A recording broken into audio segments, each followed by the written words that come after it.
नाज़रीन, अवामी न्यूज़ में ख़बरनि जो सिलसिलो जारी है। इन वक्त असीं तव्हांखे मेड़ में ख़बर ॾींदा हलूं त मेड़ लॻ शाह गोदरियो जे मोजड़ जे रवासी पोरियत वारिस अली चांडियो जा भाउ जे कातिलनि जी गिरफ़्तारी लाइ एहतजाज कयो वियो। 1.5 महीनो अॻु रस्ते ते वेंदड़ मुंहिंजे भाउ खे बेगुनाह बेदर्दी सां क़त्ल कयो हो, मगर हींअर ताईं शाह गोदरियो पुलिस हिकु बि जवाबदार गिरफ़्तार नाहे करे सघी। जवाबदार अञा बि असांखे क़त्ल करण ऐं कूड़नि केसनि जूं धमकियूं ॾेई रहिया आहिनि। इन मौक़े ते हिन वसवारनि खां मदद जी अपील कई आहे त जवाबदारनि खे गिरफ़्तार करे मूंसां इंसाफ़ कयो वञे, न त एहतजाज जो दायरो वधायो वेंदो।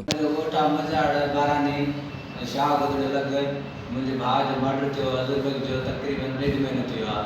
उन जा अञा ताईं बि को जवाबदार गिरफ़्तार न थियो आहे। अञा ताईं बि मूंखे मौत मां धमकियूं ॾेई रहियूं आहिनि ऐं जवाबदार अञा ताईं बि मूंखे धमकाए रहिया आहिनि केस मुआवज़ करणु। मां केस मुआवज़ करणु नथो चाहियां। मज़ीद खबरों और तफसीलात के लिए विजिट करें हमारी वेबसाइट www.awamiNewsHD.com।